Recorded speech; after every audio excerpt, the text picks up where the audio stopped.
Assalamualaikum warahmatullahi wabarakatuh. Alhamdulillah alladzi arsala rasulahu bil huda wa dinil haqq. Segala puji bagi Allah Jalla Jalaluh yang telah mengutus Rasulnya dengan petunjuk dan agama yang benar. Mengutus Nabi Muhammad alaihi salatu wassalam dengan Al-Quran Al-Azim dan agama Islam. Liyudhhirahu 'ala ad-din kullihi walau karihal musyrikun. Agar Allah memenangkan agamanya di atas seluruh agama yang ada meskipun orang-orang musyrikin tidak menginginkan hal itu. Al-Islam ya'lu wa la yu'la 'alaih. Islam itu akan senantiasa di atas dan gak akan pernah ada yang bisa menandingi Islam. Gak pernah. Karena satu-satunya agama yang diridhain Allah Azza wa Jalla adalah agama Islam. Maka bersyukurlah menjadi muslim karena engkau meniti jalan kebenaran. Allahumma salli wa sallim ala abdika wa rasulika Sayyidina wa maulana Muhammadin wa ala alihi wa ashabihi ajma'in, amma ba'd. Jamaah rahimakumullah, kita berada di akhir bulan Sya'ban. Ya, kalau bicara tanggal 27 Sya'ban, besok tanggal 28, Jumat tanggal 29. Puasa kapan? 1 Ramadan. Iyalah 1 Ramadan. 1 Ramadan boleh jadi Sabtu, boleh jadi Ahad. Ya, kita tunggu. Karena Nabi SAW mengatakan, sumu li ru'yatihi wa aftiru li ru'yatihi.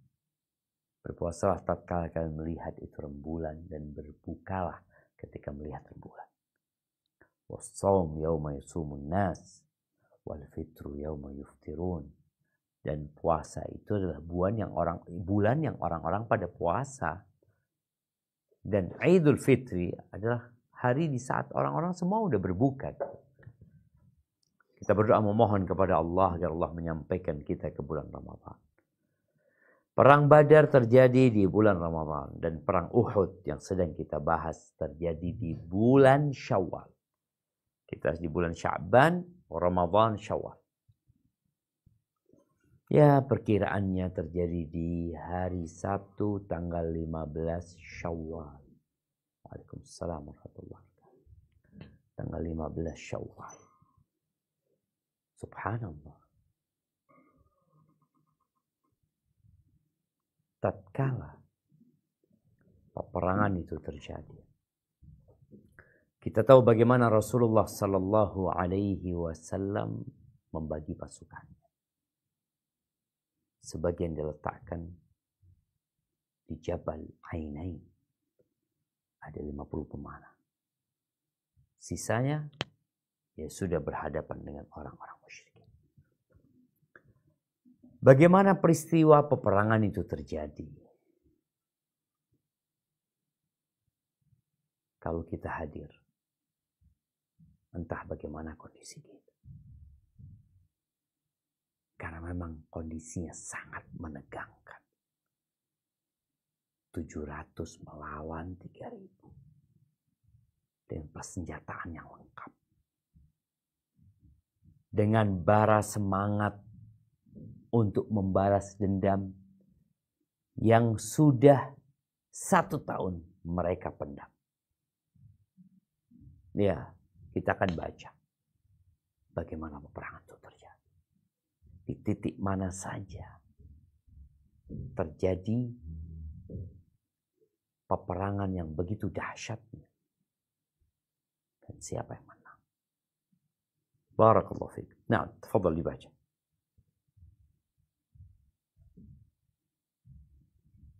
Sirah Nabawiyah, sejarah hidup Nabi Muhammad sallallahu alaihi wasallam dari kitab Ar-Rahiqul Maktum karya Syekh Sufiyur Rahman Al-Mubarakpuri hafizahullahu ta'ala. Perang Uhud. Dahsyatnya pertempuran di sekitar bendera. Setelah itu, pertempuran pun meletus dan semakin mengganas di antara kedua belah pihak. Semua sudut menjadi kancah pertempuran yang hebat. Pertempuran yang paling berat terjadi di sekitar bendera orang-orang musyrik. Secara bergantian, orang-orang dari Bani Abduddar bertugas membawa bendera perang setelah pemimpin mereka, Talhah bin Abu Talhah, terbunuh di tangan Az-Zubair. Bendera itu kini dibawa saudaranya, Abu Syaibah Utsman bin Abu Talhah. Dia maju untuk berperang sambil melantunkan syair. Ada kewajiban di tangan pembawa bendera untuk menjadikan pohon menjulang ke atas ataukah tumbang di atas tanah. Setelah maju ke depan, dia langsung disongsong oleh Hamzah bin Abdul Muthalib yang menyabetnya dengan sekali tebasan di bagian pundak hingga tangannya putus. Bahkan, sabetan pedang Hamzah itu melesat ke bawah hingga ke pusar dan mengeluarkan jantungnya. Barakallahu fikum. Nah, ini bukan mengeluarkan jantungnya. Jantung itu bahasa Arabnya adalah al-qalbu. Sedangkan di sini fabanat ri'atuh. Ri'ah itu artinya paru-paru. Diperbaikin ya. Paru-paru. Baik. Ketika ada pembagian tugas di kota Mekah, ada yang bertugas ngurusin Ka'bah, megang kunci Ka'bah. Sampai hari ini, Bani Syaibah adalah orang-orang yang memang diamanahi untuk memegang kunci Ka'bah. Ada yang bertugas untuk memberikan makanan, minuman kepada jemaah haji. Ada yang bertugas membawa bendera perang. Jadi ada satu keluarga yang ditunjuk untuk membawa bendera perang. Siapa? Bani Abdiddar.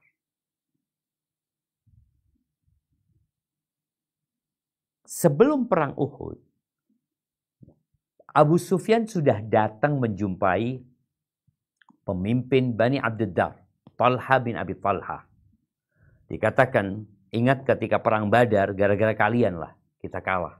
Karena bendera itu ditinggal, terjatuh di atas tanah, kemudian semangat orang-orang jadi loyo. Makanya kalau kita lihat perang-perang itu dulu bawa bendera, bawa panji. Ketika bendera itu tegak, maka itu menjadi isyarat bahwa pasukan masih jaya. Tapi ketika tumbang, selesai. Maka Abu Sufyan berusaha untuk membakar semangat Bani Abdiddar dengan mengatakan, kalau kalian nggak mampu, serahkan kepada kami bendera itu. Marahlah. Dan subhanallah, kalau dilihat, Talha bin Abi Talha meninggal dunia. Saudaranya Abu Syaibah Utsman bin Abi Talha mati juga. Bagaimana mereka dibunuh? Ya, para sahabat memang berusaha untuk menyerang bendera itu. Jadi titik terberat dalam peperangan itu di bendera. Makanya penjagaan bendera itu harus dengan apa ya? Dengan pengaturan strategi yang kuat. Kalau enggak, sudah. Meninggallah yang pertama Talha bin Abi Talha. Saudaranya juga dibunuh. Siapa yang bunuh? Hamzah. Bagaimana ditebas sama Hamzah di pundaknya. Set. Sampai ke pusarnya. Yang akhirnya paru-paru itu keluar. Terpisah paru-paru itu. Bukan keluar ya. Tapi terpisah dari tubuh. Karena dahsyatnya sabetan pedang Hamzah bin Abdul Muthalib. Baik. 2 sudah mati. Siapa lagi yang bawa bendera ini? Kita lanjutkan.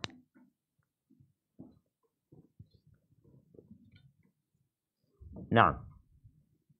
Setelah itu, bendera pasukan Quraisy diambil alih oleh Abu Sa'id bin Abu Talhah. Namun, Sa'ad bin Abu Waqqas memanah Abu Sa'ad tepat mengenai tenggorokannya hingga membuat lidahnya terjulur keluar dan tidak lama kemudian dia tersungkur ke tanah menjadi bangkai. Lanjutkan. Ada pendapat yang mengatakan bahwa dia dibunuh oleh Ali bin Abu Thalib. Pada saat itu Abu Sa'ad keluar dari kancah peperangan untuk buang air besar. Ali bin Abu Thalib memergokinya dan menyabetkan pedang ke arahnya. 2 kali sabetan pedangnya luput. Lalu disusul dengan sabetan yang ketiga hingga dapat membunuhnya. Barakallahu fikum. Ini jamaah ya. Itu kadang-kala kalau baca terjemahan capek. Apa urusannya keluar? Di sini disebutkan. Ada pendapat yang mengatakan bahwa dia dibunuh oleh Ali bin Abi Thalib. Coba ditampilkan itu. Anunya. Nah, ada pendapat yang mengatakan bahwa dia dibunuh oleh Ali bin Abi Thalib. Pada saat itu Abu Sa'ad keluar dari kancah peperangan untuk buang air besar. Ada apa dia buang air besar? La haula wa la quwata illa. Bukan keluar buang air besar. Tapi dia menantang keluar dari pasukan itu untuk perang tanding 1 lawan 1. Tapi terjemahannya buang air besar. Jadi nggak seru kalau. Nah, tolong diperbaiki jemaah. Nah, iya. Mana tadi?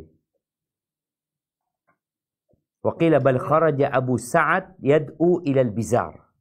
Bizar yakni mubarazah. Tapi ada yang mengatakan pendapat bahwa Ali bin Abi Thalib pada saat itu Abu Sa'ad keluar dari kancah peperangan untuk menantang perang tanding, bukan buang air besar. Nah, mubarazah maksudnya, bizar itu mubarazah. Perbaiki, menantang perang tanding 1 lawan 1. 1 lawan 1.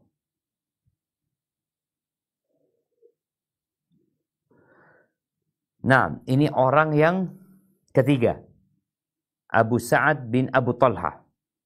Abu Sa'ad bin Abu Talha. Baik, dilanjutkan. Kemudian bendera diambil alih oleh Musafi' bin Talhah bin Abu Talhah. Namun dia dapat dipanah oleh Asim bin Thabit bin Abu Al-Aqlah hingga mati. Kemudian bendera beralih ke tangan saudaranya Al-Julas bin Talhah bin Abu Talhah. Namun dia dapat dibunuh Ali bin Abu Thalib. Ada pendapat yang mengatakan bahwa dia dibunuh Hamzah bin Abdul Muttalib. Baik, barakallahu fikum ya. Kita lihat nih. Yang pertama mati siapa? Pemimpinnya Talha bin Abi Talha.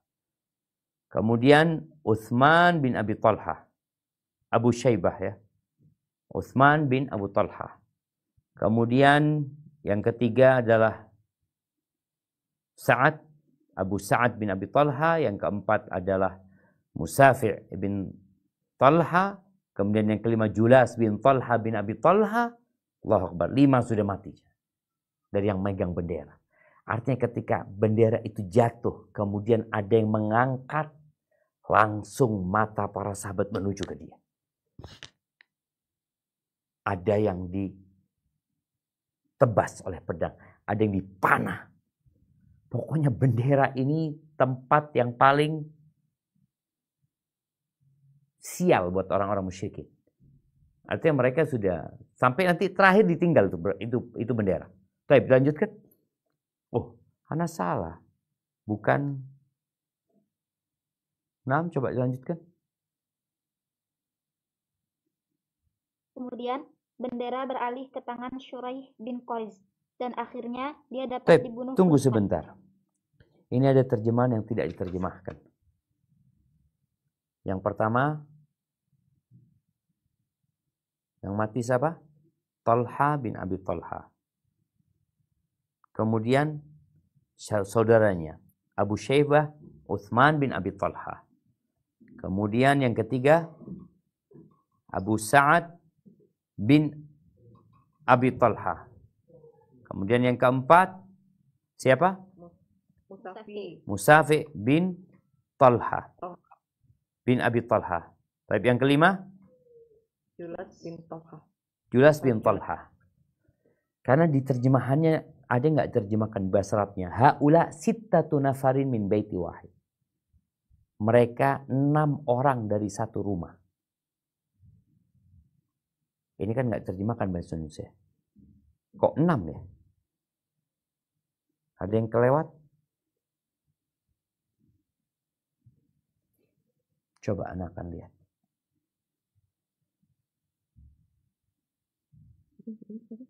Coba ada yang ngitung 6 apa 5?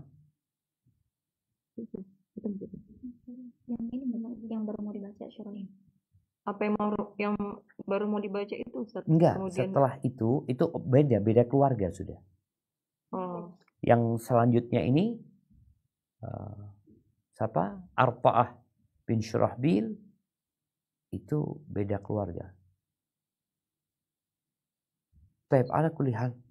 Syekh menyebutkan haula isittah 6, tapi ternyata 5. Mungkin salah cetak ya, bukan tapi 5. Taib dilanjutkan. Kemudian bendera beralih ke tangan Syuraih bin Qariz dan akhirnya dia dapat dibunuh Kuzman, seorang munafik yang ikut bergabung dalam pasukan kaum muslimin. Siapa namanya? Syuraih bin Qarid. Kok Syuraih bin Qarid?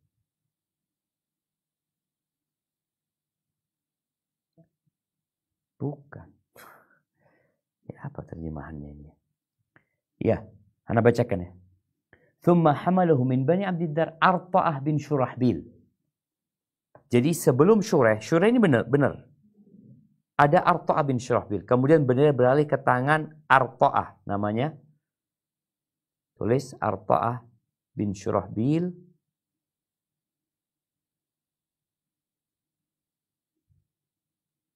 Naam, Arta'ah bin Syurahbil. Faqatalahu Ali. Kemudian dia dibunuh oleh Ali.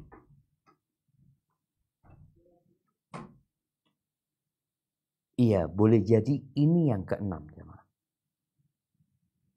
Karena dia dari Bani Abdiddar masih. Arta'ah bin Syurahbil. Kemudian dibunuh oleh Ali. Nah, baik, ini kayaknya yang ke-6. Lanjutkan.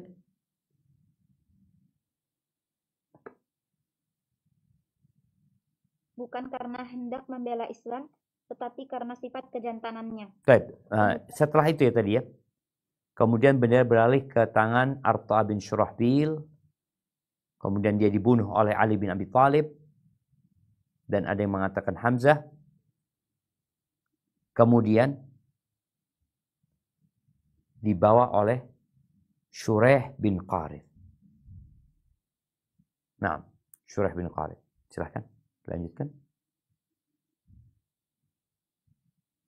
Kemudian bendera beralih ke tangan Syuraih bin Qariz dan akhirnya dia dapat dibunuh Kuzman, seorang munafik yang ikut bergabung dalam pasukan kaum muslimin. Bukan karena hendak membela Islam, tetapi karena sifat kejantanannya. Iya, kejantanannya ini diganti jamaah. Kejantanan. Bahasa Arabnya itu hamiyatul jahiliyah. Fanatisme, emosi fanatisme yang kuat. Itu hamiyah. Emosi fanatisme golongan yang kuat.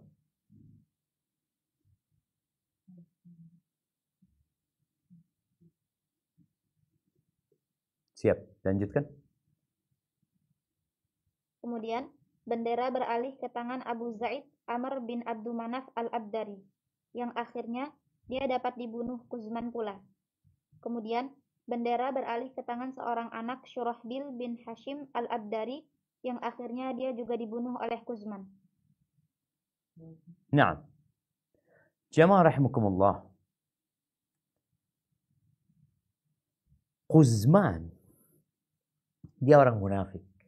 Dia sebenarnya nggak mau ikut perang. Kita tahu ketika perang Uhud itu ada 300 orang yang memisahkan diri. Kuzman ini jagoan. Jagoan banget dia. Ketika dia pulang ke rumahnya, diedek lah, dibully sama masyarakatnya. Kau nggak ikut perang, kau buat apa? Punya keberanian ini, itu, macam-macam. Kau bela keluargamu. Akhirnya berangkat Quzman ini. Dan Quzman ini sudah dikatakan dia itu masuk neraka. Jadi setelah perang Uhud ini, dia dapat membunuh banyak orang. Kemudian dia terluka. Dan saat itu dia bunuh diri. Kemudian Nabi SAW menyebutkan ya, Innallaha yu'ayyidu hadzal din birrajulil fajir. Allah membela agama ini dengan orang yang fajir kadangkala. Contohnya kayak gitu. Ini orang penghuni neraka sebenarnya. Tapi dia bela agama. Karena apa? Ya dia punya banyak dorongan, banyak tujuan.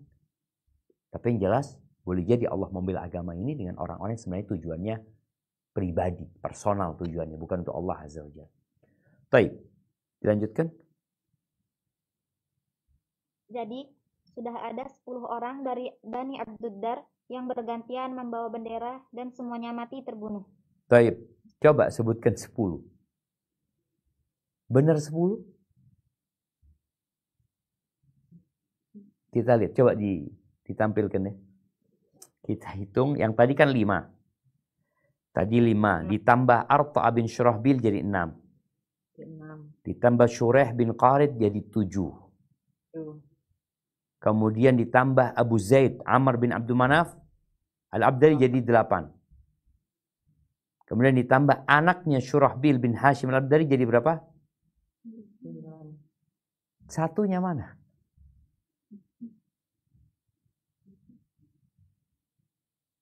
Ana nggak dapat masih ya.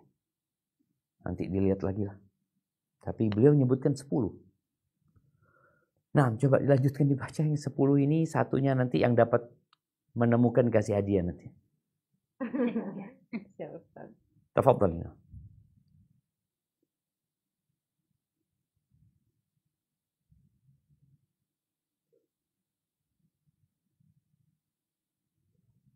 Nah.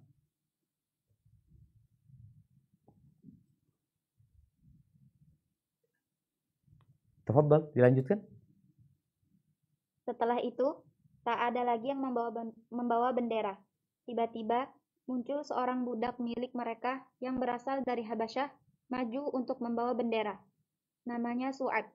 Dia maju untuk membawa bendera sambil menunjukkan keberanian dan kehebatannya.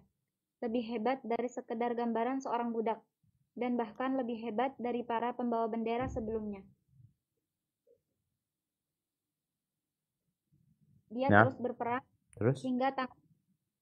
berperang hingga tangannya tertebas dan putus. Maka ia menjepit bendera perang itu dengan dada dan lehernya agar tidak terjatuh hingga akhirnya pun tewas. Sebelum tewas, ia mengatakan, "Ya Allah, apakah aku telah memiliki alasan?" Dengan terbunuhnya Su'ab ini, bendera pasukan Quraisy jatuh ke tanah dan tak seorang pun yang mau mengambilnya. Sehingga bendera itu dibiarkan berserak di tanah. Barakallahu fiikum. Barakallahu fiikum. Baik, namanya di sini disebutkan Su'ab. Di bahasa Arabnya Sod Waw Ba. Yang artinya, yang penyebutannya biasanya Sawab.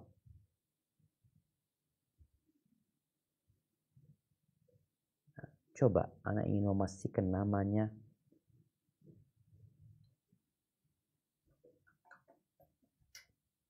Iya jemaah. Namanya Sawab. Sod Waw Alif Ba. Tapi kok jadi Su'ab terjemahannya? Oke, kita kasih dalam kurung aja Sawab ya. Sod Waw Ba. Ini orang yang ke-10 sebenarnya, tapi dia bukan dari Bani Abdiddar. Kalau kita hitung, dari Bani Abdiddar, mereka yang bertanggung jawab memegang bendera itu 9. Tambah 1, tapi ini bukan dari Bani Abdiddar. Budaknya. Bagaimana sang budak ya, melihat majikan-majikannya tewas satu persatu, maka kemudian dia ambil itu bendera. Dia berjuang lebih berani daripada majikan-majikannya, tapi dia juga tewas. Disebutkan bahwasanya ditebas tangannya, dia peluk ya dengan lehernya, Tapi akhirnya dia terbunuh, dan sebelum dia tewas dia mengatakan hal a'dzartu, artinya ya Allah, apakah aku sudah memberikan alasan? Artinya aku mati ini ya mati terhormat gitu. Kemudian bendera itu terjatuh. Dan tidak ada yang berani ngambil. Menang umat Islam. Iya, menang. Tapi di awal. Baik, kita lanjutkan pertempuran di beberapa titik lainnya.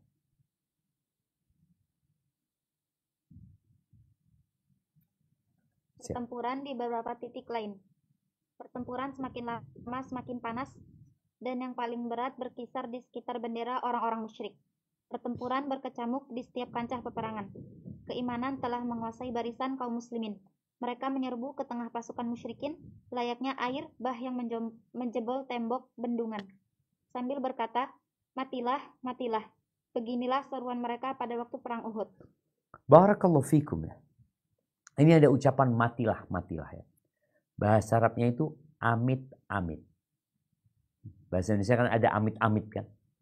Amit, amit itu adalah syiar. Jadi kalau bicara syiar, dalam beberapa peperangan Nabi SAW menetapkan syiar di antara mereka. Apalagi ketika malam hari peperangan berkecamuk, mereka nggak tahu ini kawan atau lawan. Maka mereka harus punya slogan bersama. Ada yang slogannya Hamim la yunsarun umpamanya. Kemudian salah satunya adalah amit-amit. Apa arti amit-amit ini? Kalau kita lihat di sini diterjemahkan amit-amit itu matilah, matilah. Ada dua makna yang disebutkan. Boleh jadi permintaan kepada Allah. Ya Allah, amit-amit artinya matikanlah ya Allah, matikanlah ya Allah. Atau perintah kepada kawan mereka. Ya Mansur, amit. Kalau ya Nasir, ya Allah yang mematikan mereka. Atau wahai kawanku, matikanlah mereka. Jadi bukan matilah, matilah perintah untuk mati, tapi perintah untuk berjuang mematikan orang-orang musyrikin tersebut. Jadi ini slogan yang diberikan oleh Nabi SAW di peperangan-peperangan yang mau tidak mau mereka harus bersatu dengan musuh, berkecamuk perang itu sehingga nggak tahu lawan sama kawan. Akhirnya mereka harus punya slogan yang disepakati. Salah satu di perang Uhud adalah amit, amit. Jadi matilah, matilah diganti amit, amit ya, yang artinya tadi sudah disebutin. Baik, lanjutkan. Abu Dujanah datang menyeruak sambil mengikatkan sorban berwarna merah di kepalanya. Membawa pedang Rasulullah Shallallahu Alaihi Wasallam dengan satu tekad untuk memenuhi hak pedang itu. Dia pun bertempur sambil menyusup ke sana kemari di tengah manusia. Siapapun orang musyrik yang berpapasan dengannya pasti dibabatnya hingga tewas. Dia benar-benar telah mengacak-acak barisan orang-orang musyrik. Nah, lanjutkan. Az-Zubair bin Al-Awwam berkata, ada yang terasa mengganjal di dalam sanubari ketika aku meminta pedang kepada Rasulullah Shallallahu Alaihi Wasallam, namun beliau menolak permintaanku dan memberikannya kepada Abu Dujanah. Aku bertanya-tanya kepada diri sendiri. Aku adalah anak Sofiyah, bibi beliau, juga berasal dari Quraisy. Aku sudah berusaha menemui beliau dan meminta pedang itu sebelum Abu Dujanah. Namun, beliau justru memberikannya kepada Abu Dujanah dan meninggalkan aku. Demi Allah, aku benar-benar ingin melihat apa yang bisa dilakukan oleh Abu Dujanah. Maka aku menguntitnya. Ya, Dia mengeluarkan sorban merahnya, lalu mengikatkannya di kepala. Orang-orang Ansor berkata, Abu Dujanah telah mengeluarkan sorban kematian. Maka dia pun beranjak sambil melantunkan syair. Akulah yang berjanji kepada kekasih tercinta. Di bawah kaki bukit, dekat pohon kurma. Aku tidak boleh berdiri di barisan belakang, memukul dengan pedang Allah dan Rasulnya. Setiap berpapasan dengan siapa saja dari kalangan musuh, ia pasti membunuhnya. Sementara di antara orang-orang musyrik, ada seseorang yang tidak membiarkan orang kami yang terluka, melainkan dia pasti membunuhnya. Jarak Abu Dujanah dengan orang-orang musyrik itu semakin dekat. Aku berdoa kepada Allah agar mereka dipertemukan. Benar saja, 2 kali sabetan tidak mengena. Pada sabetan berikutnya, orang musyrik itu bisa menyabet Abu Dujanah, yang ditangkis dengan perisai dari kulit. Setelah itu, Abu Dujanah ganti menyabetkan pedangnya hingga dapat membunuhnya. Abu Baik, di Dujanah sini ada yang terus perlu ditambahkan.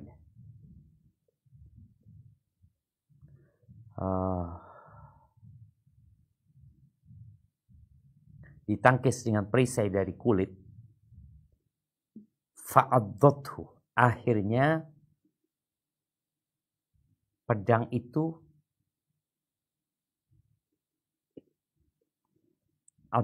menggigit ya. Apa bahasanya jemaah? Jadi ketika orang nyabet pedang terus kita tangkis dengan perisai, pedangnya itu menancap ya. Menancap di perisainya. Jadi itu bukan ditambahin pedangnya hingga ditangkis dengan perisai dari kulit. Kalau di sini nggak disebutkan dari kulit. Yang jelas disebutkan bahwasanya bidirqati, mungkin itu berseri fa'addat bisayfi. Kemudian perisai itu menancap, pedang itu menancap di perisainya Abu Dujanah. Lalu Abu Dujanah ganti menyabetkan pedangnya hingga dapat membunuhnya. Baik, lanjutkan. Abu Dujanah terus menyusup ke tengah barisan, sehingga dia dapat lolos ke titik yang ditempati oleh komandan para wanita Quraisy. Abu Dujanah sendiri tidak tahu bahwa yang dihadapinya adalah seorang wanita. Abu Dujanah menuturkan, "Kulihat seseorang yang sedang mencakar-cakar sedemikian rupa. Maka aku menghampiri orang itu. Ketika pedangku..." Afwan, ini orang yang mencakar-cakar. Ya, yakhmis itu artinya mencakar-cakar. Tapi boleh jadi maknanya di sini orang yang memotivasi, membakar semangatnya orang-orang musyrikin untuk berperang. Karena mereka adalah tim horenya orang-orang musyrikin ya. Yang sedang mencakar-cakar sedemikian rupa, yakhmisun nas khamsan syadidan.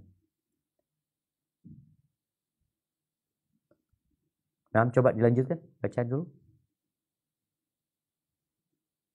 Ketika pedangku siap kutebaskan kepadanya, orang itu pun berteriak keras. Ternyata dia adalah seorang wanita. Aku menganggap pedang Rasulullah Shallallahu Alaihi Wasallam terlalu mulia untuk membunuh seorang wanita. Ternyata wanita itu adalah Hindun binti Utbah. Barakallahu fikum. Nah, jamaah rahimakumullah. Tadi cerita di awal peperangan Nabi alaihissalatu wasallam mengeluarkan pedangnya. Beliau mengeluarkan pedangnya lalu mengatakan siapa yang mau mengambil pedangku dan memberikan haknya. Abu Dujanah angkat tangan. Zubair juga minta agar diberikan kepadanya. Zubair bin Awam. Ternyata Zubair nggak dikasihkan ke Abu Dujanah. Zubair ada sesuatu yang nggak enak. Kenapa kok dikasihkan kepada Abu Dujanah? Kok bukan aku gitu? Setelah diikutin, kita dapat melihat. Ternyata Abu Dujanah memang benar-benar memberikan hak pedang. Tidak pernah berjumpa dengan orang musyrikin kecuali ditebas oleh pedang. Namun terakhir, ketika lihat ada orang yang terus memotivasi. Jadi yang tadi yakhmisun nas khamsan syadidan, itu boleh jadi bermakna membakar semangat orang yang mencakar-cakar mereka. Ayo. Dia lihat orang ini. Maka ketika didatengin, ternyata perempuan. Maka Abu Dujanah mengangkat pedang Nabi SAW. Dan subhanallah, takdir Allah ya. Abu Dujanah tidak menebas Hind. Karena Hind nanti masuk Islam. Allahu Akbar. Baik, itu cerita Abu Dujanah. Baik, cerita Hamzah. Bagaimana dengan Hamzah? Nah. Az-Zubair bin Al-Awwam melanjutkan. Kulihat Abu Dujanah telah mengayunkan pedang persis di bagian tengah kepala Hindun binti Utbah. Namun, kemudian dia membelokkan arah sabetan pedangnya. Aku bergumam, Allah dan Rasulnya lebih mengetahui. Iya, ini nanti oleh Sementara itu, Zubair bin Awam. Zubair setelah perang itu tanya sama Abu Dujana, aku melihat semua yang kau lakukan. Dan Masya Allah, hanya ada satu yang aku bingung. Kenapa engkau nggak jadi nebas orang itu? Disitulah dia cerita. Ketika aku hendak menebas, tahu ternyata dia tuwalwil. Kayak perempuan, seperti itu. Maka aku tahu dia perempuan. Maka aku menghormati pedang Nabi SAW dari membunuh wanita. Ini ceritanya kenapa dia tidak membunuh Hind. Baik, tafadhal. sementara itu, Hamzah bin Abdul Muthalib bertempur bagaikan singa yang sedang mengamuk. Dia menyusup ke tengah barisan pasukan musyrikin tanpa mengenal rasa takut dan tidak ada tandingannya. Orang-orang yang gagah berani dari pihak musuh pun dibuatnya seperti daun-daun kering yang berterbangan dihembus angin.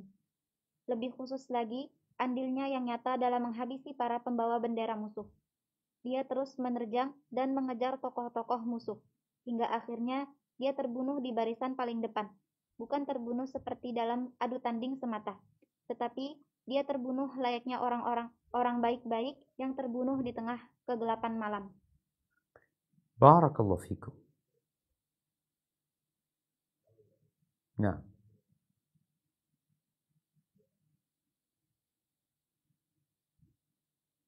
hingga dia terbunuh di barisan paling depan.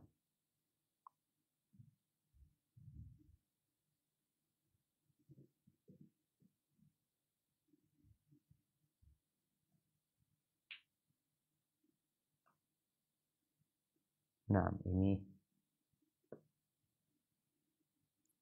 beliau itu tetapi dia terbunuh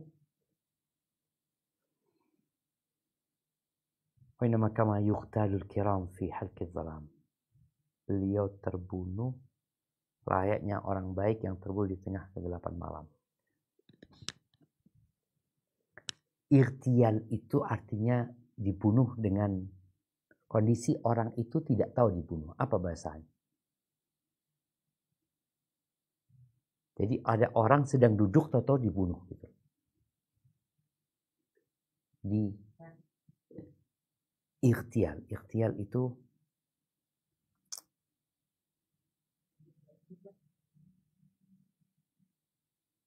biasanya orang kalau kirim pembunuh bayaran ya, bukan disergap.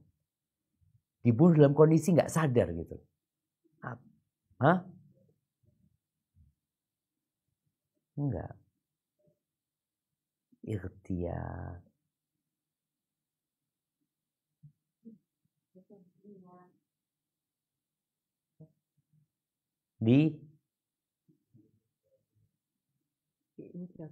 Membunuh dengan tipu daya. Membunuh dengan tipu daya. Mungkin ya. Ikhtial. Jadi tadi pemimpin ya yang dibunuh kirim orang untuk membunuh dia secara sembunyi-sembunyi ya. Karena kita tahu Hamzah disebutkan di sini. Hamzah tidak terbunuh ketika perang tanding. Ketika menghadapi musuh 1 lawan 1. Enggak. Hamzah tidak terbunuh ketika dia melawan jagoan-jagoan musyrikin, tidak. Tapi Hamzah itu dibunuh dalam kondisi dia sedang berperang, tahu-tahu ada yang nyerang dia. Dengan sembunyi-sembunyi. Mungkin itu, dibunuh secara sembunyi-sembunyi. Wahsy itu ketika dia, ini kita akan baca. Oke, kita akan baca bagaimana terbunuhnya Hamzah. Tapi di sini disebutkan, tetapi dia dibunuh layaknya orang baik-baik yang terbunuh di tengah kegelapan malam. Secara sembunyi artinya orang, tapi dia terbunuh secara sembunyi-sembunyi ya. Sembunyi-sembunyi mungkin. Nah, saya akan dilanjutkan dibaca terbunuhnya singa Allah Hamzah bin Abdul Muttalib. Terbunuhnya singa Allah Hamzah bin Abdul Muthalib. Inilah penuturan yang disampaikan sendiri oleh pembunuh Hamzah, Wahsy bin Harb. Waktu itu, aku adalah budak Jubair bin Mut'im, paman Jubair. Tu'aimah bin Adi terbunuh pada perang Badar. Pada saat Quraisy pergi ke Uhud, Jubair berkata kepadaku, jika kamu dapat membunuh Hamzah, paman Muhammad, sebagai pembalasan atas terbunuhnya pamanku, engkau merdeka. Maka aku pun ikut bergabung bersama pasukan. Aku adalah seorang penduduk Habasyah, seperti lazimnya orang-orang Habasyah. Aku juga mahir dalam melemparkan tombak kecil. Jarang sekali aku meleset dari sasaran. Saat mereka bertempur, aku segera beranjak mencari-cari Hamzah. Akhirnya, aku dapat melihat kelebatnya di tengah manusia yang layaknya unta abu-abu yang melincah. Tak seorang pun mampu menghadapi terjangannya. Demi Allah, aku pun bersiap-siap menjadikannya seperti yang kuinginkan. Maka aku pun berlindung di balik pohon atau batu untuk mendekatinya. Tiba-tiba, Tiba bin Abdul Uzza muncul dan mendahuluiku ke arah Hamzah. Ketika Hamzah melihatnya, ia berkata kepadanya, "Kemarilah, wahai anak pemotong kelentip." Ibunya memang seorang tukang khitan wanita. Sejurus kemudian, Hamzah menyabetkan pedangnya tepat mengenai kepalanya hingga bersimbah darah. Wahsy melanjutkan, "Aku mengayun-ayunkan tombakku. Saat aku merasa sudah tombak kulemparkan tepat mengenai perutnya bagian bawah hingga tembus ke selangkangannya. Ia berjalan ke arahku dengan badan limbung, lalu jatuh ke tanah. Aku menunggunya beberapa saat, hingga akhirnya ia pun meninggal. Setelah itu, aku menghampiri jasadnya dan kucabut tombakku. Kemudian, aku kembali ke tenda dan duduk di sana. Aku tidak mempunyai kepentingan yang lain. Aku membunuh Hamzah agar aku bisa merdeka. Setelah tiba di Mekah, aku pun dimerdekakan. Allahu Akbar jemaah. Iya. Ini disebut pembunuh bayaran. Artinya dia membunuh, gak ada tujuan apa-apa. Dia gak punya masalah sama yang dibunuh. Dia tidak ada emosi sama yang dibunuh. Dia cuma ingin dibebaskan. Dan Wahsy menyatakan bahwa Hamzah ini gak bisa dideketin gitu. Orang yang dekat sama Hamzah mati. Dari jagoannya Hamzah bin Abdul Muttalib radhiyallahu ta'ala anhu. Tapi sama Wahsy tadi, ketika Hamzah sedang gak melihat dari arah yang cukup jauh tentunya, dia melemparkan tombaknya mengenai di bawah pusarnya itu sehingga tembus ya. Yang akhirnya darah berkucuran. Hamzah melihat yang membunuh dideketin sama Hamzah, tapi darah sudah banyak yang mengalir dan Hamzah meninggal dunia. Wah, siapa yang dilakukan? Ngambil itu tombak, balik lagi dia ke tenda-tenda orang musyrikin. Udah nunggu di sana dia. Wahsy masuk Islam. Cerita Wahsy ini diceritakan kepada Nabi alaihi salatu wassalam. Selesai penaklukan kota Mekah insyaallah. Terus Nabi tanya sama Wahsy alaihi salatu wassalam, "Wahsy, gimana kau bunuh Hamzah? Ceritalah dari awal sampai akhir." Setelah cerita, Nabi SAW mengatakan, "Wahsy, kalau engkau bisa, jangan pernah engkau menampakkan wajahmu kepada aku." Bukan Nabi nggak menerima keislaman Wahsy, bukan Nabi menyimpan dendam sama Wahsy, lah, sama sekali nggak ada itu. Tapi kalau Nabi melihat Wahsy, kemungkinan Nabi akan ingat sama pamannya Hamzah. Akhirnya beliau akan sedih lagi. Jadi ada trauma, itu ada. Artinya, kita itu kadang-kala kalau di rumah yang ngelihat bajunya orang tua kita, ngelihat motornya orang tua kita jadi ingat ya orang tua kita udah meninggal dunia, ini dan itu. Akhirnya menimbulkan kesedihan kembali. Wallahu a'lam ya. Yang jelas Nabi SAW meminta kepada Wahsy untuk kalau bisa tidak menampilkan wajahnya di hadapan Nabi SAW. Jadi kalau Nabi lagi kajian di Masjid Nabawi itu, Wahsy datang. Tapi jadi akhir ya, beliau tidak mendekat dan tidak menampakkan diri kepada Nabi alaihi salatu wassalam. Baik. Hamzah meninggal dunia. Terus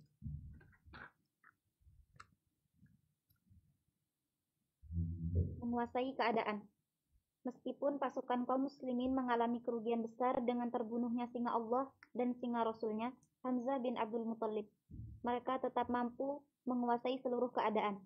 Tokoh yang berperang pada waktu itu adalah Abu Bakar, Umar bin Al-Khattab, Ali bin Abi Thalib, Az-Zubair bin Al-Awwam, Mus'ab bin Umair, Talhah bin Ubaidullah, Abdullah bin Jahash, Sa'ad bin Mu'ad, Sa'ad bin Ubadah, Sa'id bin Ar-Rabi, Anas bin An-Nadr, dan masih banyak lagi orang seperti mereka yang merontokkan ambisi kaum musyrikin. Nah, kalau kita lihat terbunuhnya Hamzah tidak membuat kondisi pasukan umat Islam berantakan, enggak. Ya udah, Hamzah udah meninggal dunia, dan kita tahu di sini meninggalnya Hamzah sebelum turunnya pasukan pemanah. Artinya umat Islam terus dapat melanjutkan peperangan tanpa harus berhenti atau semangat mereka kemudian redup dikarenakan Hamzah meninggal dunia, enggak. Dan juga bukan Hamzah yang pegang bendera umat Islam.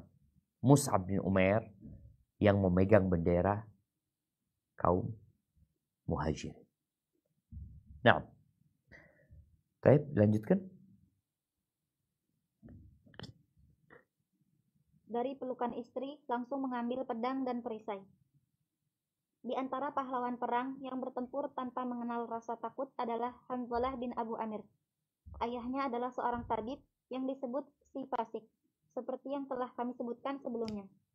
Hanzalah bin Abu Amir baru saja melangsungkan pernikahannya saat mendengar gemuruh peperangan, dan saat itu ia sedang berada di pelukan istrinya. Ia pun segera melepas pelukan istrinya dan bangkit untuk berjihad. Saat ia telah terjun ke medan perang dan berhadapan dengan kaum musyrikin, ia menerobos ke barisan musuh hingga dapat berhadapan langsung dengan komandan pasukan Quraisy, Abu Sufyan bin Harb. Saat itu, dia nyaris dapat membunuh Abu Sufyan kalau saja Allah tidak menganugerahkan kesyahidan kepadanya.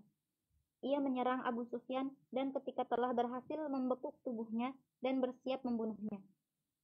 Shaddad bin Al-Aswad melihat kejadian itu, lalu ia pun menikamnya hingga gugur syahid. Barakallahu fikum. Naam, ahibati fillah. Ini Hanzalah. Bapaknya itu adalah orang munafik. Bukan orang munafik ya, orang fasik disebutkan di sini yang dikenal dengan Abu Amir al-Fasiq ya. Orang yang fasik. Allah Azza wa Jalla mengeluarkan dari yang mati yang hidup. Contohnya Hanzalah dengan bapak. Bapaknya yang merupakan Abu Amir rahib yang dikatakan fasik, dia yang memotivasi orang-orang untuk meninggalkan Nabi Muhammad alaihi salatu wasallam. Ternyata anaknya muslim yang taat. Bahkan bagaimana Hanzalah ketika dalam pelukan istrinya, dia baru nikah. Jadi dia malam itu nggak berangkat. Kita tahu Rasulullah SAW meninggalkan kota Madinah di sore hari lah. Habis asar menjelang maghrib ya, kemudian beliau meninggalkan kota Madinah menuju ke Uhud. Hanzalah belum. Karena dia baru menikah, itu malam pengantin dia. Tahu-tahu dia lagi bersenang-senang sama istrinya, dia dengar. Karena nggak terlalu jauh kota Madinah dari Uhud ya. Hanzalah meninggalkan istrinya dalam kondisi dia junub kan. Dia berangkat ke medan perang. Kemudian dia mati syahid. Maka dikatakan dia Hanzalah al-Ghasil, yaitu Hanzalah yang dimandikan oleh malaikat. Baik, dan kalau kita lihat tadi, Allah kalau sudah mentakdirkan sesuatu, Allah siapkan sebab-sebabnya. Abu Dujana tidak jadi membunuh Hind binti Utbah, istrinya Abu Sufyan. Abu Sufyan yang seharusnya mati ya, artinya kalau hitung-hitungan mati dia di tangan Hanzalah, tapi ternyata Allah siapkan orang yang membunuh Hanzalah. Kemudian Hanzalah meninggal dunia. Abu Sufyan nanti masuk Islam. Istrinya Hind masuk Islam. Barakallahu fiik. Baik. Dilanjutkan. Peranan para pemanah dalam pertempuran. Detasemen pemanah yang diangkat Rasulullah Shallallahu Alaihi Wasallam dan ditempatkan di atas bukit mempunyai peranan yang sangat besar dalam membalik genderang perang untuk kepentingan pasukan kaum muslimin. Kavaleri Quraisy yang dipimpin Khalid bin Al-Walid dan ditopang oleh Abu Amir si fasik melancarkan serangan 3 gelombang untuk menghancurkan sayap kiri pasukan kaum muslimin. Sebab Jika sayap ini bisa digempur, inti pasukan kaum muslimin dapat dimasuki. Dengan demikian, barisan mereka bisa dibuat kocar-kacir dan bisa dipastikan mereka akan kalah telak. Namun, setiap kali ada gelombang serangan, para pemanah yang berada di atas bukit menghujani musuh dengan anak panah, hingga dapat menggagalkan 3 kali serangan musuh tersebut. Barakallahu fikum. Khalid bin Walid membawa 200 pasukan berkuda. Dia dibantu oleh Ikrimah ibn Abu Jahal. Dan juga didukung oleh Abu Amir al-Fasik, bapaknya Hanzalah. Jadi bapaknya Hanzalah ini berusaha untuk menarik orang-orang Ansor supaya bergabung dengan orang musyrikin. Ketika itu tidak terjadi, maka dia memikirkan bagaimana mengalahkan kaum muslimin. Maka dia memberikan arahan, mendukung Khalid untuk menyerang dari sayap kiri, memuterin bukit pemanah ini. Tapi nggak pernah berhasil. 3 kali 50 pemanah selalu, ya, bagaimana pemanah ini melemparkan panahnya. 200 pasukan berkuda diluncurin 50 panah. Maka yang depan itu tentunya akan mundur kuda-kuda itu. 50 panah, 50 panah. 3 kali mereka berusaha nggak berhasil. Tapi Allah kasih kemenangan. Bendera kaum musyrikin sudah jatuh ke tanah. Khalid bin Walid nggak berhasil. Kemudian Abu Dujanah tadi berhasil menerabas barisan musuh sampai ke tempatnya perempuan-perempuan. Udah habis kaum musyrikin. Baik, dilanjutkan.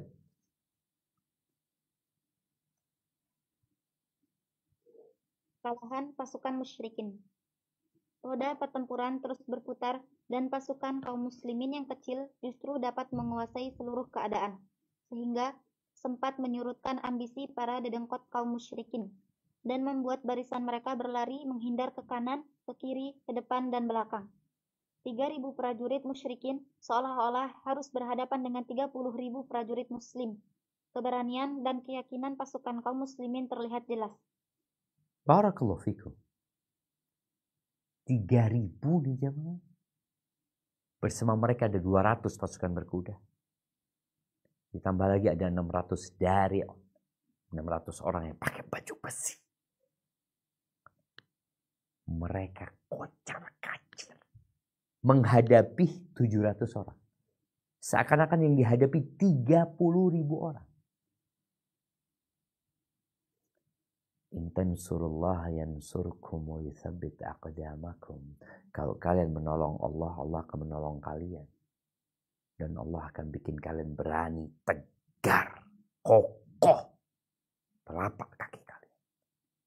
Karena ada orang yang gemeter kakinya ketika menghadapi musuh. Baik.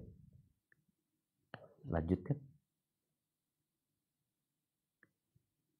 Setelah Quraisy menguras tenaganya habis-habisan untuk menghadang serbuan pasukan kaum muslimin, semangat mereka pun turun drastis. Bahkan, tak seorang pun di antara mereka yang berani mendekati bendera. Setelah terbunuhnya pembawa bendera mereka yang terakhir, yaitu Suad, tak seorang pun berani mengambil bendera itu agar pertempuran berlangsung seru di sekitarnya. Mereka sudah ancang-ancang untuk mundur dan melarikan diri. Seakan mereka lupa apa yang pernah bergejolak di dalam hati mereka sebelum itu, yaitu dendam kesumat dan keinginan untuk mengembalikan kejayaan, kehormatan, dan wibawa. Nah, kita lihat ya, bagaimana kaum musyrikin melihat bendera itu terjatuh. Pasukan mereka kocar-kacir. Akhirnya semangat mereka redup, bahkan mati. Keinginan untuk balas dendam udah nggak ada lagi sudah. Mereka benar-benar ketakutan. Kalau kita berperang menghitung jumlah, maka kita nggak akan perang. 300 lawan 1000. Kalau hitungan matematika, ya udah. Nggak mungkin, sudah itu 1000, kita cuma 300.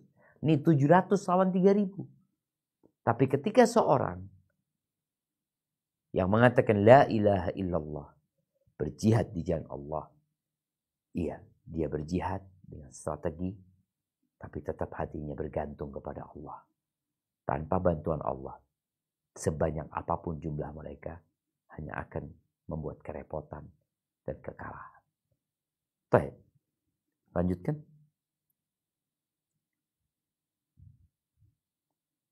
Ibnu Ishaq berkata, kemudian Allah menurunkan pertolongannya kepada kaum muslimin dan memenuhi janjinya, sehingga mereka bisa mencerai-beraikan musuh. Hampir pasti kemenangan ada di tangan mereka. Abdullah bin Az-Zubair meriwayatkan dari ayahnya yang menuturkan, demi Allah, aku bahkan bisa melihat betis Hindun binti Utbah yang tersingkap karena harus melarikan diri bersama rekan-rekannya. Dalam hadis Al-Bara' bin Azib, di dalam As-Sahih disebutkan, saat kami menyerang, mereka melarikan diri, hingga dapat kulihat bagaimana para wanita Quraisy berjalan terseok-seok di bukit sambil menyingsingkan pakaian, hingga betis dan gelang kaki mereka terlihat. Kaum muslimin mengejar orang-orang musyrik agar mereka meletakkan senjata dan dapat merampas harta. Allahu Akbar. Selesai sudah. Pasukan udah kabur. Jadi kondisi di medan perang itu benar-benar menunjukkan umat Islam menang. Nggak ada lagi peperangan sudah. Yang ada kabur. Maka umat Islam ya mengumpulkan harta rampasan perang. Pedang yang ditinggal, tombak yang ditinggal, baju besi yang dipakai, bekal yang mereka bawa. Banyaklah harta rampasan perang itu. Karena udah selesai perang. Udah kabur. Terus kok bisa akhirnya umat Islam kalah? Orang yang gak patuh, yang gak nurut, menderita hidup. Baik, kita lanjut.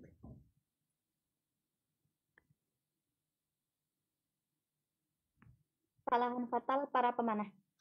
Pada saat pasukan Islam yang tidak seberapa jumlahnya tersebut hampir meraih puncak kemenangan atas pasukan Quraisy, yang nilai kemenangannya tidak kalah sedikit dari kemenangan yang diraih di Perang Badar. Terjadilah kesalahan fatal yang dilakukan para pemanah, sehingga bisa membalik keadaan secara total dan akhirnya menimbulkan kerugian yang amat banyak bagi pasukan kaum muslimin. Bahkan hampir saja menyebabkan gugurnya Nabi Shallallahu Alaihi Wasallam. Kejadian ini membiaskan pengaruh yang kurang menguntungkan bagi ketenaran dan kehebatan mereka setelah meraih kemenangan di Badar. Barakallahu fikum. Ya jemaah. Mereka benar-benar melakukan kesalahan besar. Membuat kerugian yang sangat dahsyat. Dan hampir membuat Nabi SAW gugur. Jadi nama besar umat Islam itu jadi mengecil gara-gara pemanah yang gak nurut. Baik, lanjutkan. Sebelumnya, kami telah menyebutkan redaksi instruksi Nabi Shallallahu Alaihi Wasallam yang sangat keras terhadap para pemanah itu, agar mereka tetap berada di atas bukit, dalam keadaan kalah maupun menang. Sekalipun sudah ada perintah yang sangat tegas ini, ketika pasukan pemanah melihat kaum muslimin sudah mengumpulkan harta rampasan dari pihak musuh, mereka pun dikuasai egoisme kecintaan terhadap duniawi. Mereka saling berkata, harta rampasan, harta rampasan. Rekan-rekan kalian sudah menang, apalagi yang kalian tunggu. Komandan mereka, Abdullah bin Jubair, mengingatkan perintah Rasulullah Shallallahu Alaihi Wasallam kepada mereka dengan berkata, apakah kalian sudah lupa apa yang dikatakan Rasulullah Shallallahu Alaihi Wasallam kepada kalian? Namun sayang, mayoritas pasukan pemanah tersebut tidak memedulikan peringatan ini. Mereka berkata, demi Allah, kami benar-benar akan bergabung dengan mereka agar kita mendapatkan bagian dari harta rampasan itu. Kemudian, ada 40 orang yang meninggalkan pos di atas bukit. Lalu mereka bergabung dengan pasukan inti untuk mengumpulkan harta rampasan. Dengan begitu, punggung pasukan kaum muslimin menjadi kosong. Tinggal Ibnu Jubair dan 9 rekannya. 10 orang ini tetap berada di tempat semula hingga ada perintah bagi mereka. Barakallahu fikum. Ya, berapa yang turun? 40 orang. Apa penyebabnya? Ad-dunya. Mereka melihat perang udah selesai. Ini saatnya ngumpulin harta rampasan perang. Kok kita di sini duduk-duduk? tidak melakukan apa-apa. Makanya orang yang disuruh standby itu, ya standby udah, jangan tinggalkan tempat itu. Lu ngapain? Nggak ada kerjaan. Udah, perintah kepadamu standby di situ. Jangan tinggalkan tempat. Tapi mereka berijtihad. Padahal sudah ada nas yang jelas, kalah menang tetap. Sampai kami kirim orang ngasih perintah yang baru. Tapi mereka turun. Tinggal 10 orang. Mampukah 10 orang ini menghadapi 200 pasukan berkuda? Insya Allah kita akan lanjutkan kajian kita pada kesempatan yang akan datang. Baik, kita masuk ke sesi tanya jawab. Tafadhali. Ustaz, jazakallahu khairan ya Ustaz. Pertanyaan yang pertama Ustaz, tadi begitu Rasulullah SAW mengetahui bahwa melihat wasi dan menyampaikan sebisa mungkin untuk menjauh dari beliau gitu ya Ustaz ya. Bagaimana dengan perasaan wasi sendiri Ustaz ketika mengetahui bahwa yang beliau bunuh itu adalah seorang Hamzah yang begitu sangat berarti gitu Ustaz? Iya, kalau di awal Wahsy kan nggak tahu gitu loh. Wahsy benar-benar ketika membunuh Hamzah itu tadi dia ceritakan, aku nggak ada tujuan apa-apa tadi. Nggak ada sama sekali kebencian kepada Hamzah, kebencian kepada Nabi alaihissalam, nggak ada. Dia cuma dibayar, ya bayarannya tadi bebas untuk membunuh paman Nabi SAW, Hamzah. Kenapa dibunuh? Bukan karena untuk menyakiti hati Nabi SAW. Bukan. Karena Adi menyampaikan sebagai bentuk balas dendam karena Hamzah yang membunuh pamannya ketika perang Badar. Jadi tidak ada urusan pribadi sebenarnya. Makanya ketika Hamzah tahu, Wahsy tahu yang dibunuh adalah pamannya, Nabi SAW, Nabi sangat sedih sekali dengan kematian Hamzah. Wahsy itu sempat bingung dia. Aku mau kemana gitu loh. Dia udah bebas memang. Ketika penaklukan kota Mekah itu dia takut. Maka orang-orang musyrikin kan pada kabur sebagian mereka. Wahsy mau kabur kemana? Akhirnya Wahsy memilih untuk masuk Islam. Karena dia tahu bahwa Islam akan menghapuskan segala dosa-dosa yang pernah dia lakukan. Dan Wahsy ya dia menerima. Karena dia kehadiran dia itu bisa melukai hati Nabi SAW. Dan dia cinta sama Rasulullah SAW. Seperti itu. Barakallahu fiik. Jazakallahu khairan. Pertanyaan berikutnya Ustaz. Nah. Assalamualaikum warahmatullahi wabarakatuh. Waalaikumsalam warahmatullahi wabarakatuh. Izin bertanya Ustaz, ada pernyataan bahwasanya Hindun bin Utbah juga ikut membunuh pamannya Nabi yaitu Hamzah, bahkan sampai memakan jantungnya Hamzah.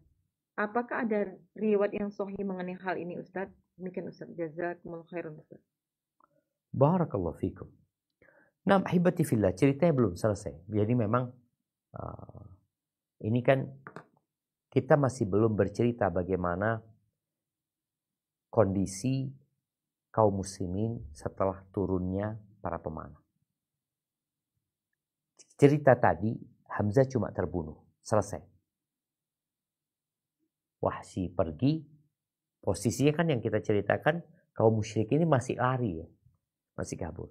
Nanti ketika Khalid berhasil menyerang, disitulah orang-orang musyrikin balik. Tuh perempuan-perempuan ikut balik.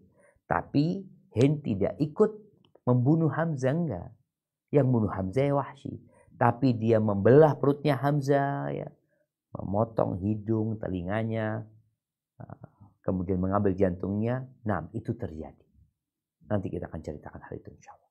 Barakallahu fiik.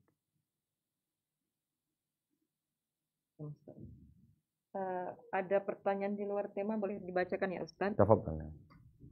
Ya, Assalamualaikum warahmatullahi wabarakatuh. Izin bertanya Ustaz, Ana punya anak asuh dan saudara angkat yang mereka yatim karena bapaknya meninggal karena sakit.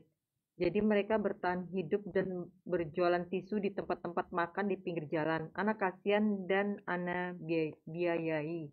mereka untuk sekedar makan semampu ana. Tapi sikap ana ditentang sama ibu ana karena menurut ibu ana mereka itu bukan tanggung jawab ana. Lebih baik bantu saudara sendiri. Masalahnya Ustadz, saudara ana ada yang susah tapi masih bisa makan dan masih bisa kuliah anak-anaknya. Bagaimana sebaiknya ana bersikap terhadap ibu ana, Ustadz? Salahkah ana membantu anak jalanan yang masih SD yang sehari-hari susah untuk makan, Ustadz? Demikian, Ustadz. Jazakumullah khairan, Ustadz. Barakallahu fikum. Ahibati fillah. Berbuat baik itu ada seninya.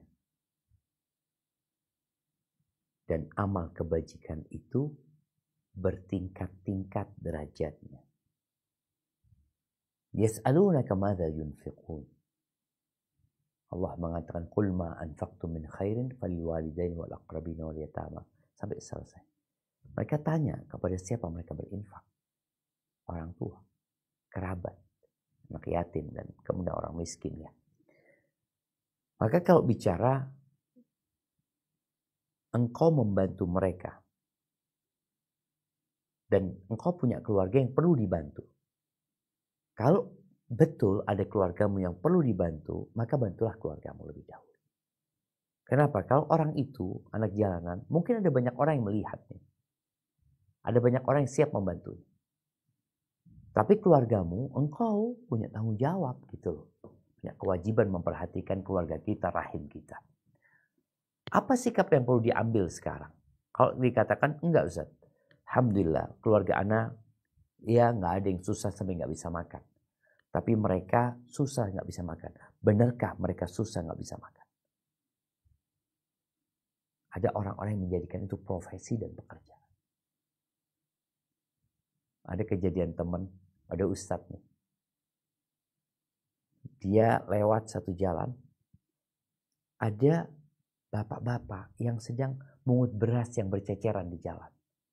Akhirnya dibantuin sama orang, dikasih. Ini ustadz turun, bantuin dia, ngumpulin berasnya, kasih duit sama ustadz ini pergi.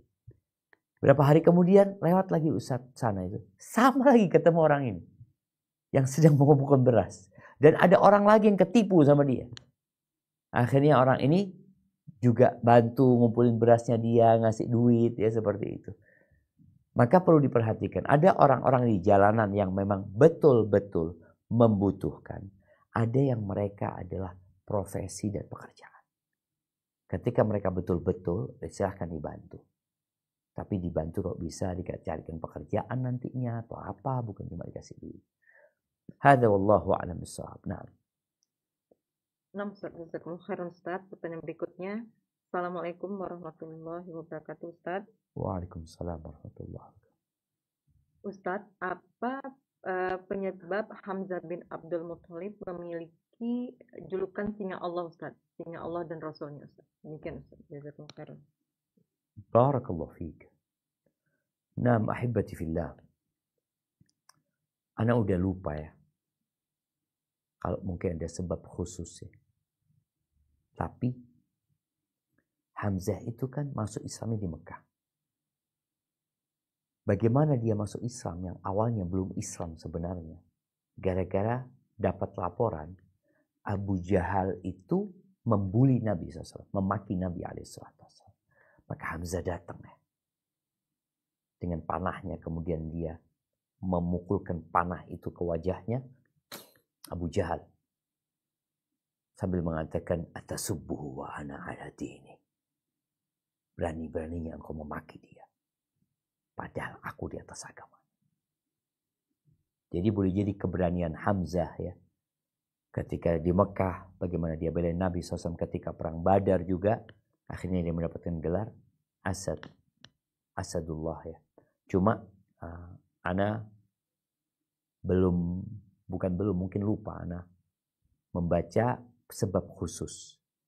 Yang jelas hadis yang berkaitan dengan keutamaan Hamzah itu tentang Sayyidus Syuhada.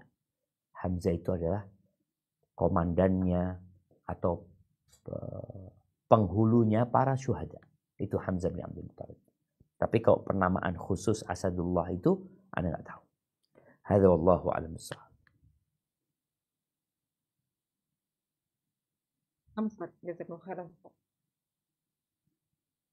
Ada yang mau bertanya langsung, Ustaz. Bentar. Tafadhal.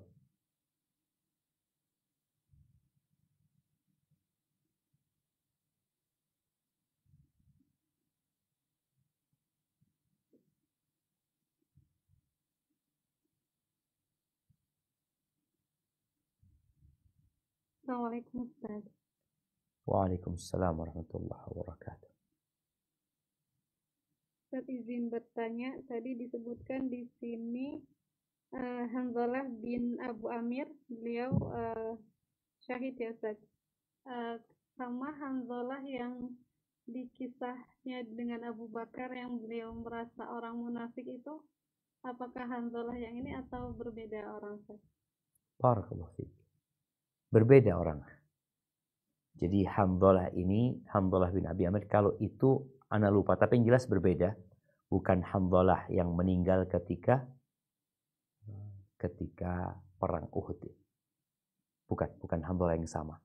Ketika Hanzalah mengatakan nafaqah Hanzalah, munafik Hanzalah ini. Munafik Hanzalah ini. Nah, itu bukan Hanzalah bin Abi Amir. Barakallahu fiik.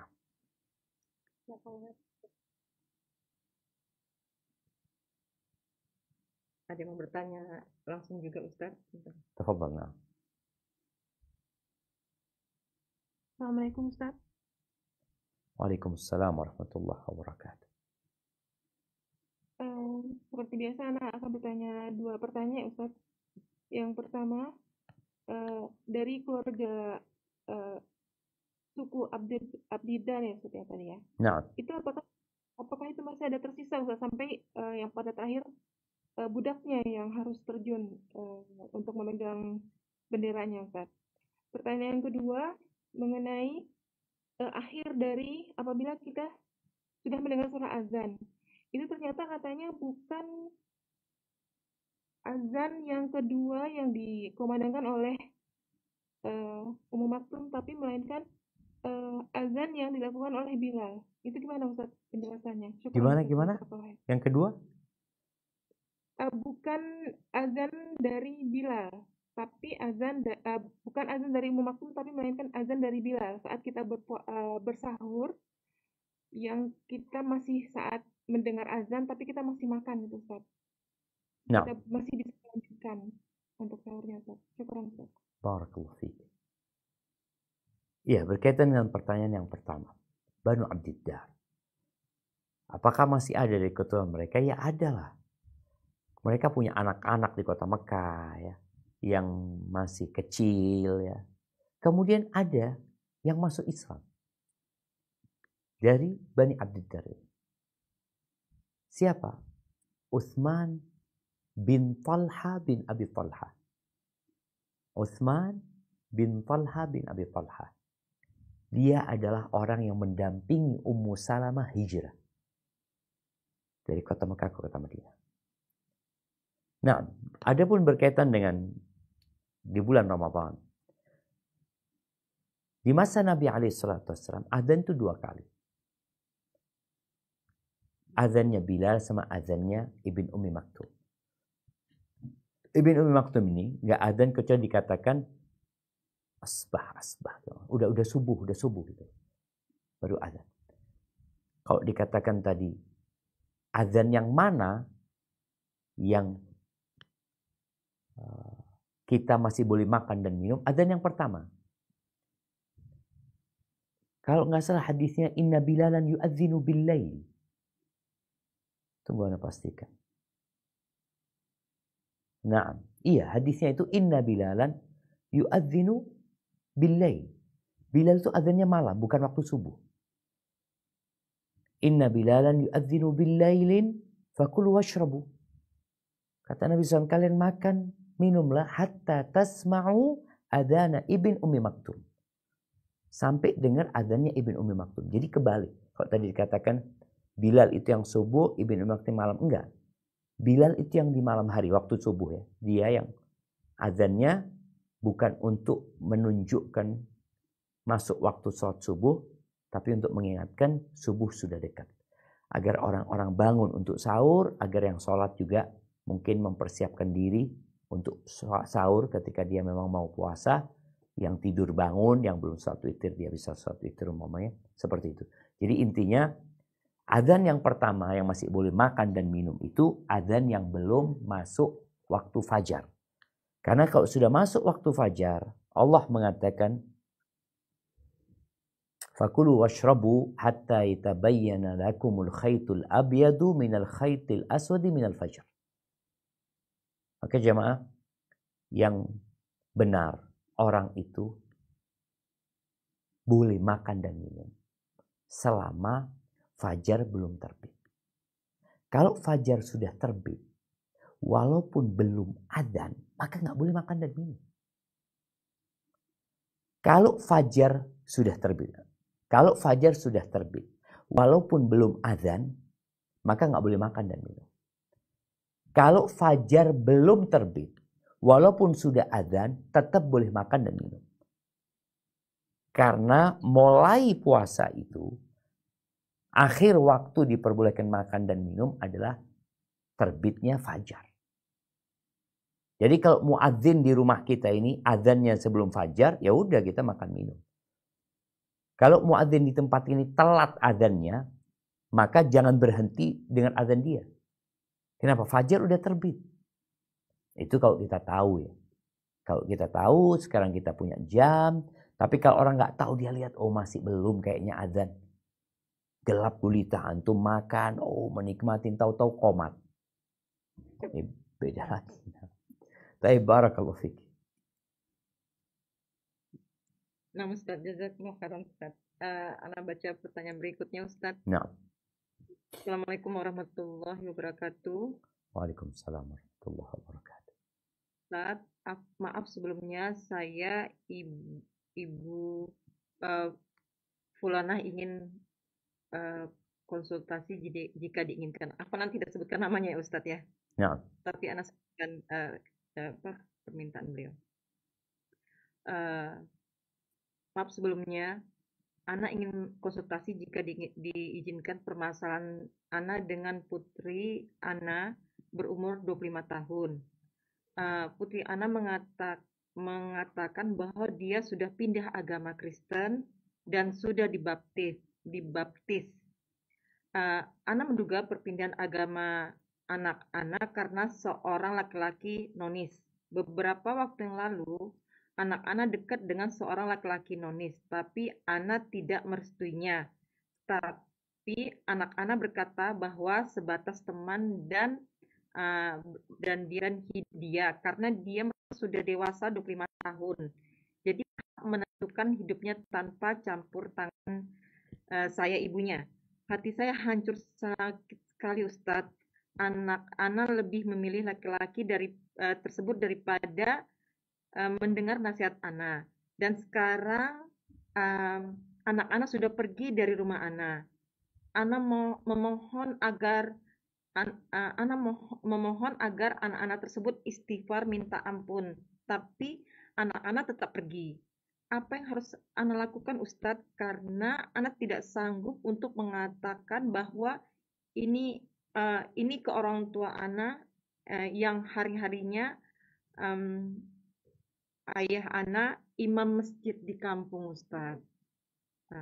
Demikian Ustadz. Mohon nasibnya. Jazakumullah khairan. Barakallahu fikum.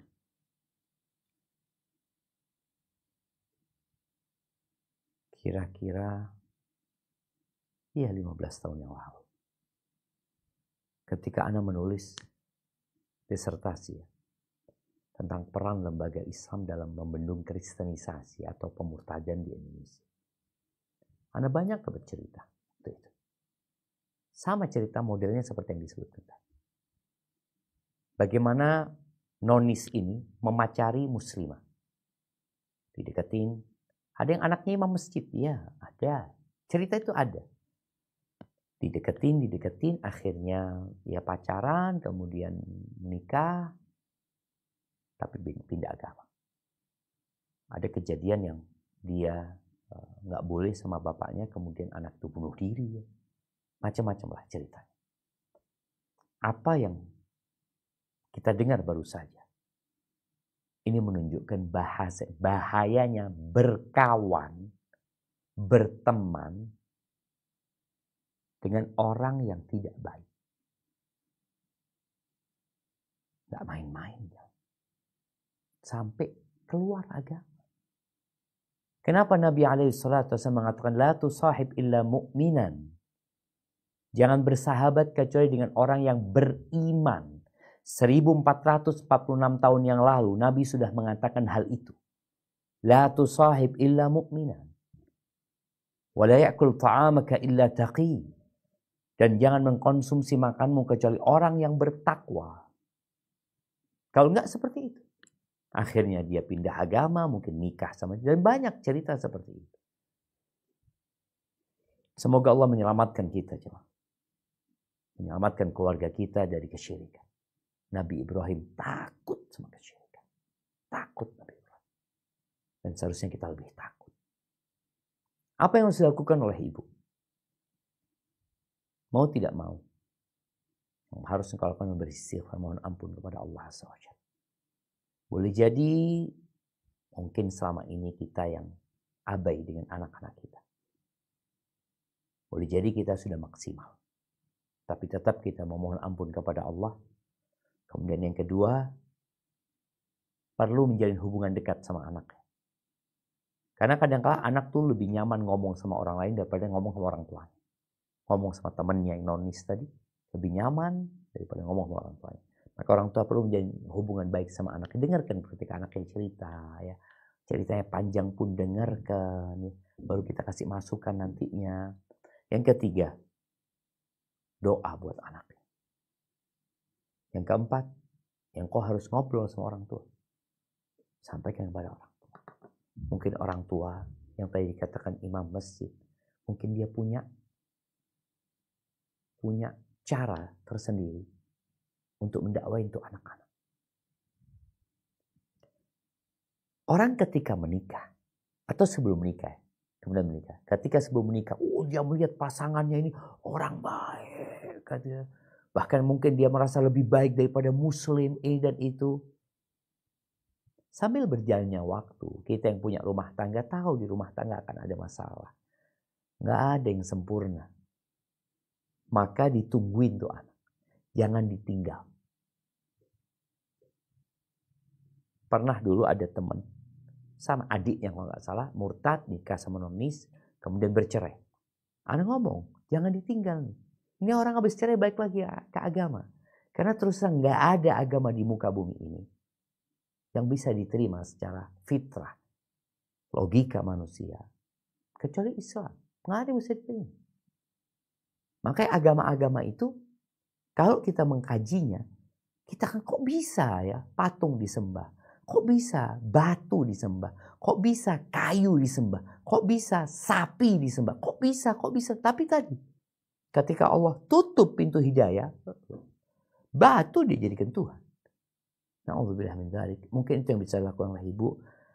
Dan ya Allah, ya, hati-hati dengan lingkungan, hati-hati dengan kondisi kawan-kawan dari anak-anak kita. Hadza wallahu a'lam bissawab. Mungkin kita ke pertanyaan terakhir. Tafadhol. Nah, Ustaz, pertanyaan terakhir ini Ustaz, ini yang kami berharap banget Ustaz, insya Allah seperti di awal tadi Ustaz sampaikan, Ramadan udah di depan mata Ustaz. Mohon nasihatnya Ustaz, harus seperti apa nih Ustaz, persiapan yang harus kita hadapi Ustaz, yang memang seringkali kita dapat nasihat ya Ustaz, tapi kita minta diingatkan sekali lagi Ustaz. Demikian Ustaz. Jazakumullah khairan Ustaz. Barakallahu fiik. Iya. Nasihat sudah banyak kita dengar. Tinggal yang perlu dilakukan adalah mengamalkan nasihat. Buatlah perencanaan. Orang yang bergembira dengan datangnya bulan Ramadan, dia akan punya perencanaan yang matang. Baik perencanaan itu tertulis atau di hati. Dia, aku akan ini, aku akan ini.